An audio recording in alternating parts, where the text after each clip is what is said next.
जय हिंद दोस्तों, कैसे हाल हैं आप लोगों के। आज मैं आपको लोअर मेंस के जो एग्ज़ाम है उसके बारे में बात करूंगा अभी। और मैं बहुत जल्दी इसमें बैच मतलब हमारे 2-3 तारीख से बैच शुरू हो जाएंगे। वैसे तो हमारा रजिस्ट्रेशन शुरू हो गया है, तो मेंस के बैच शुरू हो गए। बहुत ही कम फीस में बैच शुरू कर रहे हैं हम लोग। ठीक है, तो अभी फ़िलहाल ये वीडियो बनाना था, वीडियो के बारे में बात करना था जिनका लोअर का मेंस है। ठीक है ना, उन लोगों के लिए क्या है, एक बेसिक जानकारी आपने थंबनेल पढ़ा ही होगा कि बहुत सारी चीज़ें क्या है, बहुत सारे बच्चों को पता नहीं है।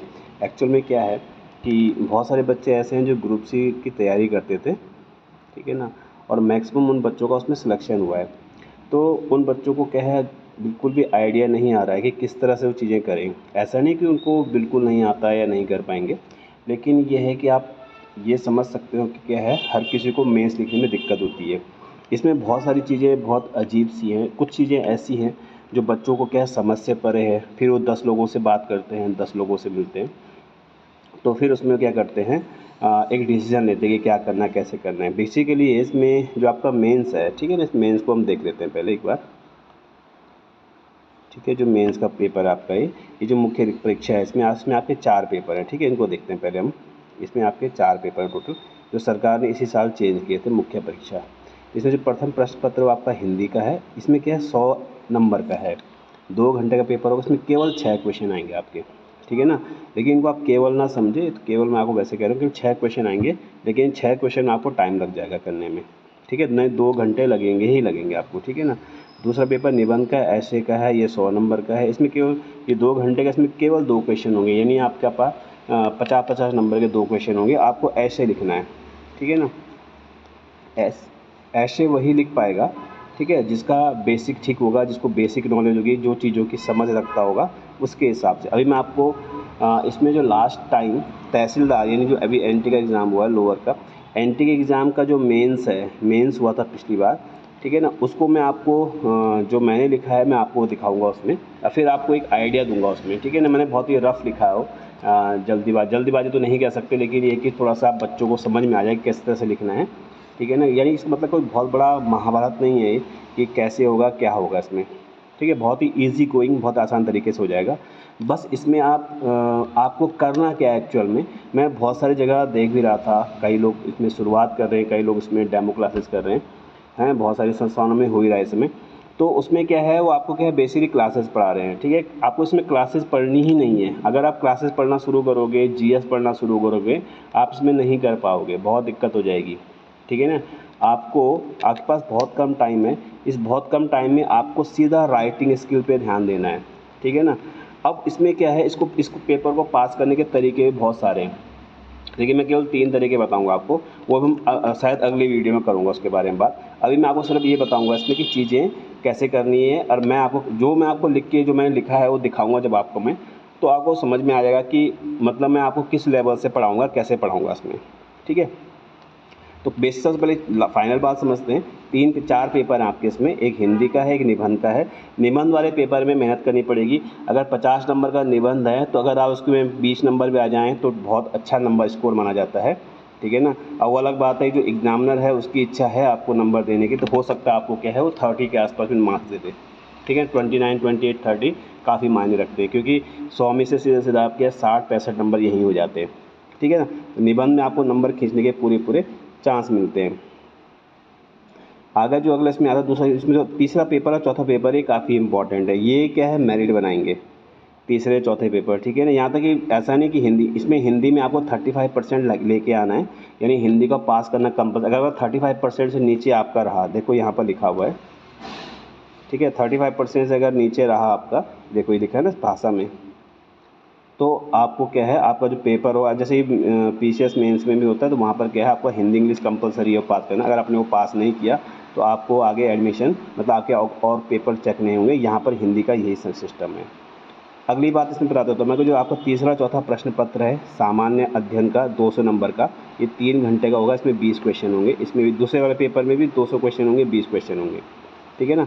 तो इसमें जो तीसरा चौथा पेपर है वो देख लेते हैं हम इसमें, ठीक है ना। उससे क्या आपको क्लियर आ जाएगा कि तीसरे चौथे पेपर में क्या करें। तो निबंध वाला पोर्शन ये आ गया, इसको मैं आपको दूसरे बैच में समझा दूंगा। इस वाले सेक्शन में देखो क्या है, सामान्य अध्ययन प्रथम प्रश्न पत्र, भारत का इतिहास, कला, संस्कृति और समाज के बारे में, ठीक है।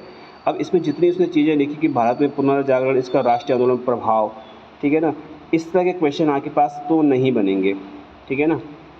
ऐसे क्वेश्चन बनने के कोई चांसेस नहीं है। मैं भी आपको पेपर दिखाता हूँ, पेपर कैसे लास्ट टाइम आया था, ठीक है, उसको देख लेंगे। और इसी में उसने उत्तराखंड का इतिहास, कला, संस्कृति, समाज, यहाँ ऊपर उसने भारत किया है, नीचे उत्तराखंड किया, बाकी सब सेम है, ठीक है ना, ये उसने किया है। फिर इसी में इसने संविधान, राज्य व्यवस्था, प्रशासनिक व्यवस्था ये दिया है। इसी में उत्तराखंड की राजनीतिक प्रशासनिक व्यवस्था है, ठीक है ना। और इसमें साइंस को भी देगा, साइंस दोनों उत्तराखंड वहाँ पे दोनों जगह कॉमन होती है, तो उसका कुछ ना कुछ क्वेश्चन रहेंगे। मतलब आप ये समझ लो, जो मैं पहला पेपर दिखा रहा था इसमें केवल 20 क्वेश्चन आने हैं आपके पास, ठीक है ना। उन 20 क्वेश्चन, वो 20 क्वेश्चन कैसे आएंगे ये आपको बताऊंगा अभी, ठीक है ना। तो 20 क्वेश्चन आने, उन 20 क्वेश्चन के लिए इसमें इतना बड़ा सिलेबस दिया आपको। कुल मिला के आपको देखो मेहनत तो बहुत करनी है इसमें। व्यक्ति विचार भी दे रखा है इसमें, जैसे ये व्यक्ति दे रखा है इसमें, ठीक है ना। मैं आपको यहीं पर समझा दूँ थोड़ा सा। भारत में नैतिक विचारों, दार्शनिकों का योगदान, जैसे महात्मा गांधी है, अम्बेडकर है, विवेकानंद जी हैं, रविन्द्रनाथ टैगोर हैं, अब्दुल कलाम है, ठीक है ना। तो ऐसे जो क्वेश्चन होंगे ये आपके 25 शब्द के आएंगे, ठीक है। शब्द आप समझ रहे हो, शब्द वाला पोर्सन इसमें ज़्यादा इंपॉर्टेंट है। शब्द वाला पोर्शन क्यों इम्पॉर्टेंट है, क्योंकि शब्द वाले पोर्शन से ही आप क्या कर पाओगे, इसे रिलेट कर पाओगे, ठीक है ना। देखो इसमें थोड़ी जगह तो यहाँ पर कर देता हूँ, मैं आपको समझा देता हूँ। एक्चुअल में आपको क्या है, शब्द इम्पॉर्टेंट है। आपको पहली बात क्या है, इसको 100 शब्दों में लिखना है, ठीक है ना। 100 शब्दों में लिखना है, उसको कैसे लिखना मैं आपको भी दिखाता हूँ। उसमें आपको बहुत सारे शब्द ऐसे हैं जिनका प्रयोग नहीं करना। जो मैंने आपने लोगों को लिखा है उसको मैं आपको दिखाता हूँ अभी, और उसमें आपको ये क्लियर हो जाएगा कि मैं इसमें मतलब कुछ गलतियाँ मैंने कुछ जानबूझ के करी है उसमें, जिससे क्या है आपको ये समझ में आ जाए कि हम इन शब्दों का यूज़ ना करें उसमें। तो सीधे-सीधे मैं आपको उसी पे ले चलता हूँ, ठीक है, जब बार-बार उसके बारे में बात आ रही है। देखो दोस्तों, ये आपका क्या है, पेपर है सामान्य अध्ययन। ये इससे पहले जो पेपर हुआ था उसमें 4 पेपर नहीं थे, ठीक है। जीएस वाला मैं डिस्कस कर रहा हूँ आपसे, क्योंकि हिंदी और निबंध तो लगभग जितने भी यहाँ पर एग्ज़ाम होते हैं यूकेपीसीएस के, उसमें लगभग सेम रहता है। तो उसमें आपको इतना समझाने की ज़रूरत नहीं, वो क्लासेस में क्लियर हो जाएगा, ठीक है। जितनी क्लासेस होंगी उसमें क्लियर हो जाएगा। आपको इसमें पेपर देख रहे हैं, ये लोक सेवा आयोग ने पेपर लिया है। इस पेपर को देखो आप, इस पेपर में क्या है, 200 नंबर का क्या है क्वेश्चन है, ठीक है। देखो यहाँ पर ये 200 मार्क्स का क्वेश्चन है। अब ये 200 मार्क्स का जो क्वेश्चन है, इसमें जो पहला क्वेश्चन है, देखो पहला क्वेश्चन क्या है, पहला क्वेश्चन गोविंद बल्लभ पंत के बारे में, गोविंद बल्लभ पंत के राजनीतिक जीवन पर प्रकाश डालिए। पहला क्वेश्चन ये 100 शब्दों में लिखना आपको, ठीक है। शब्द सीमा कितनी, 100, और कितना है, 10 नंबर का है, यानी इसको आपको 100 शब्दों में लिखना है। अब हमको 100 शब्द कैसे लिखना है वो भी आपको समझा दूँ, लेकिन उससे पहले एक चीज़ और बता देता हूँ आपको। उसमें देखो पहला क्वेश्चन क्या है, 100 शब्द है, 10 अंक का है, यानी आपको 100 शब्दों में गोविंद बल्लभ पंत के किसके बारे में लिखना है, राजनीतिक जीवन के योगदान के बारे में लिखना है। तो इस क्वेश्चन को मैंने किया है, मैं आपको अभी आगे समझाऊंगा इसमें, जो आपको दिखाऊंगा अभी भी। दूसरा क्वेश्चन देखो इसमें, यहाँ पर आपको समझा देता हूँ। दूसरा क्वेश्चन देखो इसमें क्या है, इसमें से 4 लोगों के नाम दे दिए, ठीक है। सबको 2.5 अंक दे रखा उसने, और शब्द लिमिट कितनी है, 25, यानी 25 चक्कू 100, ये भी 100 शब्दों का ही है, लेकिन इसको क्या है 25-25 शब्दों में लिखना है, ठीक है ना। तो ऐसे इसने क्या है आगे सारे क्वेश्चन किए हुए हैं। तो तीसरा क्वेश्चन उसने पूरा 10 अंक का दे दिया आपको, यानी आपको 100 शब्दों में लिखना है। चौथा क्वेश्चन जो नैनो टेक्नोलॉजी वाला है, इसको आपको क्या है 100 शब्दों में लिखना है, 10 अंक का हो गया। अब पाँचवें क्वेश्चन में फिर से क्या कर दिया, उसको 4 भागों में बांट दिया, यानी कि 25-25 शब्दों में आपको लिखना है इन सब के बारे में। अब ये है कि जो जैसे जीएसडीपी है, अगर आप इनके बारे में बात नहीं करोगे, चीज़ें नहीं करोगे, क्योंकि ये तो बहुत कॉमन, आपको पता है जीएसडीपी उत्तराखंड के हर एग्ज़ाम में आ रहा है। अगर आप प्री के एग्ज़ाम के जितने पेपर हुए हैं पिछले 2 सालों में, अगर उन्हीं के प्री क्वेश्चन को आप इस तरह से देखना शुरू करोगे ना, जैसे उत्तराखंड के सीमावर्ती जिलों में भारत तिब्बत व्यापार के बारे में, ठीक है ना, इसमें आपको प्राचीन काल के बारे में मेंशन करना है, क्योंकि वर्तमान में जो भारत तिब्बत व्यापार की कोई आपको विशेष चीज़ नहीं दिखाई देती है। Run of the river technique जो हमारे डैम वगैरह में होती है, ठीक है, उन सब चीज़ों के बारे में। छठवां क्वेश्चन उसने 10 अंक का दे दिया, सातवां क्वेश्चन उसने क्या कर दिया, 10 अंक का दे दिया। आठवें क्वेश्चन फिर उसने 4 क्वेश्चन दे दिया आपको 25-25 शब्दों में लिखने के लिए। तो बस इस तरह से आपको पेपर देगा, सेम पेपर ऐसा आएगा, कोई चेंज नहीं होगा पेपर में, ठीक है ना। सामुदायिक विकास कार्य की विफलता के बाद जो हमारे देश में फर्स्ट टाइम क्या है, जो 5 ईयर प्लान बने थे, या फिर जो सामुदायिक विकास कार्यक्रम जो पंचायत राज रिलेटेड है, ठीक है ना, क्योंकि पहले भारत में आपको पता है कि इस पंचायत राज सिस्टम भारत में शुरुआत से ही क्या है इंक्लूडेड नहीं था। 74 अमेंडमेंट से क्या है पंचायत राज सिस्टम और म्यूनसिपैलिटीज़ को जोड़ा गया था। तो उसके बेसिस पे आपको चीज़ें समझनी है, तो 100 शब्दों में लिखना है इसको भी, ठीक है ना। तो कुछ क्वेश्चन क्या धीरे धीरे 10 क्वेश्चन के बाद आपका क्या लेवल बढ़ता जाएगा। देखो बड़ा लंबा क्वेश्चन देगा, कंप्यूटर में सेंट्रल प्रोसेसिंग इकाई क्या है, यानी सीपीयू के बारे में लिखना है आपको। अर्थमेटिकल लॉजिक यूनिट या कंट्रोल यूनिट की उपयुक्त ब्लॉक डायग्राम के द्वारा समझाइए। तो आप इसका क्या करना है, सीपीयू बना देना, एक तरफ से मॉनिटर हो गया, एक तरफ से कीबोर्ड हो गया, बना दिया। आर्टिकल देखो 14 शिक्षा का अधिकार अधिनियम कुछ से 100 शब्दों में लिखा, दूर करने के सुझाव भी लिखने हैं 100 शब्दों में, ठीक है ना। तो इस तरह से आपको करना है। भक्त दर्शन, नानकमत्ता, मनसबदारी प्रथा, गीता रहस्य, 15 क्वेश्चन। 16 क्वेश्चन है उत्तराखंड के पंचप्रयाग नंदारा, ये हमेशा रिपीट होता है, ठीक है ना। मस्क के भी मतलब कल्चर से बहुत कुछ क्वेश्चन रहता है इसमें। 17वां क्वेश्चन है भारत में जनसंख्या वृद्धि के कालों के बारे में, ठीक है, जनसंख्या वृद्धि क्या क्या उसके बारे में लिखना। जीन थेरेपी क्या होती है, अब देखो ये साइंस वाला सेक्शन आ गया, ठीक है ना। तो साइंस का मतलब एक क्वेश्चन आए पेपर में, इससे पहले 1-2 आए हैं उसमें ऊपर, ठीक है ना, लेकिन वो बीच में पॉइंट जहाँ पर आपको 25 शब्द में लिखना है। उत्तराखंड की प्रमुख फसलें, भारत में वन के प्रकार, 19 के उसमें 4 सेक्शन दे दिए। ऐसे 20 वाला है तो इसमें क्या है, ये डायग्राम, ये हमेशा डायग्राम का क्वेश्चन रहता है, इस बार भी रहेगा इसमें। तो बस आपके दोनों पेपर इसी तरह से आएंगे। अब मैं आपको इसमें समझाता हूँ कि पेपर को लिखना कैसा है। ये मेरा आखिरी पड़ाव है इसमें, आप इसकी मैं 2 वीडियो बनाऊंगा, ये पहला वीडियो है, इसके बाद एक वीडियो और बनेगा इसमें, और उसके बाद हम क्लासेस शुरू करेंगे, ऑनलाइन क्लास भी ऑफलाइन क्लास। ठीक है, देखो दोस्तों, इसमें जो आपका मैं अभी बता रहा था आपको इसमें कि जो पहला क्वेश्चन था उसमें गोविंद बल्लभ पंत के राजनीतिक जीवन का योगदान के बारे में लिखना है। अब जो गोविंद बल्लभ पंत का राजनीतिक योगदान है, इसमें आपको देखो कैसे लिखना है। देखो इसमें सबसे बड़ी बात क्या करनी है आपको, देखो इसमें सबसे बड़ी चीज़ देखो इसमें, देखो ये आपका ऐसा पेपर आता है, आपको इसमें इस तरह से पेपर मिलता है और इसमें क्या होता है आपको मार्जिन रखना पड़ता है, ठीक है। एक मार्जिन रख रखो, ये मार्जिन रहेगा। मैंने बिना मार्जिन लिखा है क्योंकि मैंने मेंस लिखे हैं तो मुझे पता है कि क्या है कितना मार्जिन होना चाहिए, क्योंकि ये वैसे नहीं लिखा गया जैसे होता है, लेकिन बेसिक आपको कॉपी मिलेगी उसमें क्या है दोनों साइड से लाइन खींची होगी, ऐसे डंडा खींचा होगा, जिससे कि आप आराम से क्या है मतलब मार्जिन रखा होगा, नीचे लास्ट में कोई मार्जिन नहीं होता है, ठीक है ना। अब आप ये समझ लो A4 साइज़ है आपका, ठीक है, ये आपका क्या है A4 साइज़ है।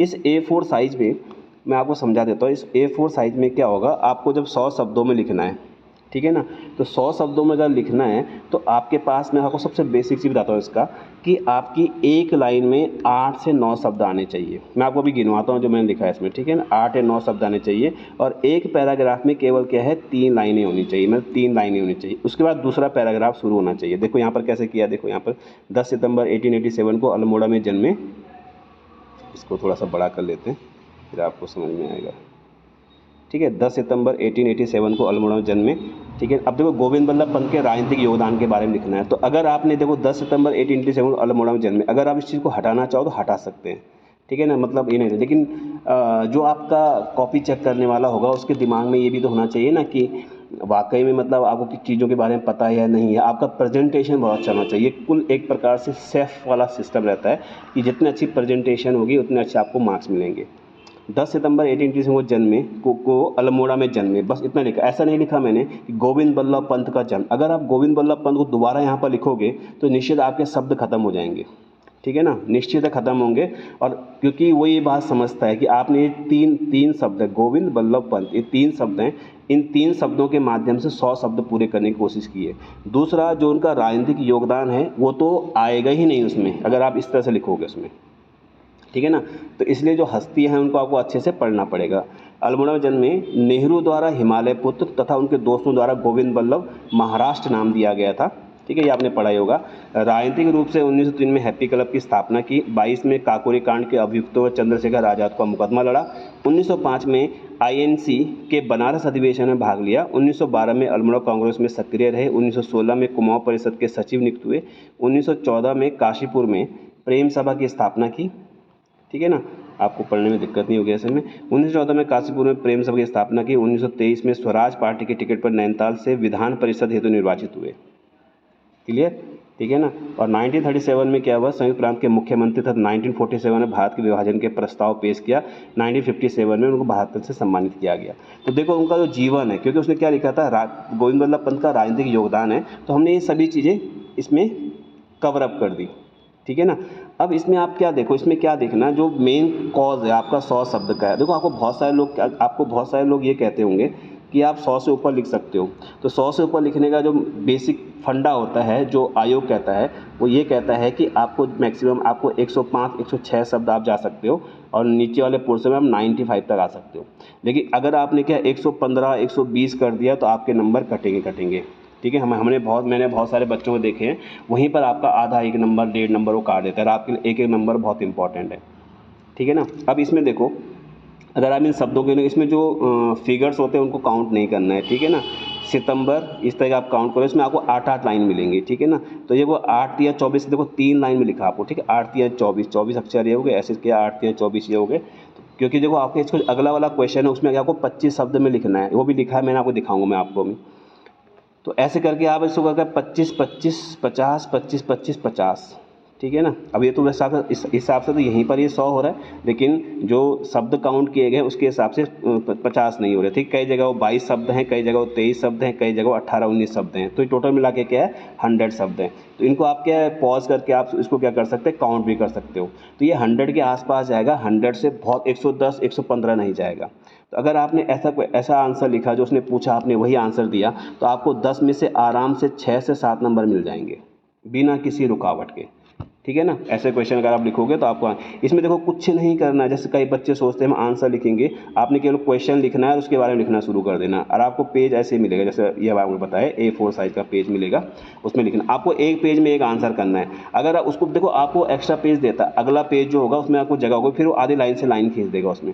लेकिन आपको 100 शब्दों की लिमिट को ध्यान रखना है, इसी की प्रैक्टिस आपको यहाँ पर कराई जाएगी मेरे संस्थान में, ठीक है ना। कि किसी चीज़ को आप वर्ड लिमिट क्या होगी, आपके जितने पेपर होंगे वो मैं चेक करूँगा। आप मुझे PDF भेजेंगे ऑनलाइन, अगर आप पढ़ना चाहते हैं PDF भेजेंगे, या यहाँ पर आके करना चाहते हैं यहाँ भी कर सकते हैं। आप मुझे PDF भेजेंगे, उनको मैं प्रिंट करवा के डाउनलोड करूँगा, और फिर या फिर उनको ऑनलाइन चेक करूँगा। फिर आप पर्टिकुलर मतलब एंड टू एंड करके प्रत्येक बच्चे से बात करके उसकी कमियों को बताऊँगा, आपको इसमें ये करना, कौन सा आपने अच्छा लिखा, कौन सा ख़राब, ये सब डिस्कस करूँगा मैं आप लोगों से, ठीक है ना। यानी आपको मैं फुल अपना टाइम दूंगा इस बार, जिससे क्या है आप लोगों का क्या है क्लियर हो जाए। अब देखो दूसरा क्वेश्चन है, देखो, ठीक है ना। एक तो इसमें पंडित गंगादत्त उप्रेती के बारे में है, थोड़ा बड़ा कर लेते हैं इसको। देखो पंडित गंगादत्त उप्रेती के बारे में। अब इस वाले पोर्शन में क्या है, कुमाऊनी भाषा का प्रथम वैज्ञानिक अध्ययन करने का श्रेय इन्हें जाता है, ठीक है ना। दूसरा है इन्होंने द बुक ऑफ ईस्थर का कुमाऊनी में अनुवाद किया था। कुमाऊनी भाषा को खसपरजिया, चौगरखिया, रच भैंसी विभिन्न क्षेत्रों के अनुसार विभाजन किया, ठीक है ना। अब इसमें क्या हो गया, 25 शब्द से ज़्यादा शब्द हो गए इसमें, ठीक है ना। 25 से क्या हो गए, अधिक शब्द हो गए, लेकिन आपको पता है क्वेश्चन एक ही है, ठीक है ना। अब इसमें भले ज़्यादा उसे 25 शब्द का है तो हमने उस रूल को फॉलो नहीं किया, तो यहाँ पर आपका क्या क्वेश्चन कर सकता है। अब आपको ये भी समझ में आना, देखो इसमें छोटा सा उसने एक नाम लिखा, उसके बारे में 25 शब्द में, 25 शब्द का मतलब क्या है कि आपको मैक्सिमम, जैसे वाला क्वेश्चन है कैथरीन मैरी हेलीमैन, ठीक है ना, इसको जो लिखा है फिर 25 शब्द में, इसको आप देखोगे 25 शब्दों में है, बस आपको इतना ही लिखना है इसके बारे में। तो ऐसे आपको टोटल 4 क्वेश्चन करने हैं, ठीक है। त्रिपिटक क्या होता है, तो ये देखो इसमें आप देखो कई सारी चीज़ें ऐसी हैं जो GS की आपके इन 2 महीनों में 40 दिन भी कह लो आप, क्योंकि सितंबर में पेपर आपका, केवल अगस्त का महीना रह रखा, आपको 30 दिन रह रखे। इन 40 दिनों में आप पूरा GS तो कवर अप नहीं कर सकते, पूरा उत्तराखंड कवर अप नहीं कर सकते, लेकिन जो लोग काफ़ी अच्छे से ढंग से पढ़ते हैं उनको लिखने में दिक्कत नहीं होगी, ठीक है ना। और जो न्यूज़ में है, जो इम्पोर्टेंट, उसे करने में कोई दिक्कत नहीं होगी। तो अभी वीडियो ज़्यादा बड़ा हो जाएगा, तो ऐसे में फिर आपको दिक्कत होगी, तो इसलिए क्या है, इससे आगे मैं अगले वीडियो में रखूँगा इसमें, ठीक है, आपको समझा दूंगा। वो मेरा लास्ट वीडियो होगा, उस पर क्लासेस शुरू हो जाएंगे। तब तक के लिए अगले वीडियो मिलते हैं। तो आपको समझ में आ गया किस तरह से लिखना है, शब्दों पे विशेष ध्यान देना है। इसमें 3 चीज़ें और आएंगी कि किन शब्दों का प्रयोग बिल्कुल नहीं करना है, फोकस कहाँ करना है, आंसर राइटिंग कैसे करनी है, क्या होना चाहिए, इन सब चीज़ों के बारे में आपको बताऊँगा, ठीक है। बाकी सारी अगले वीडियो में।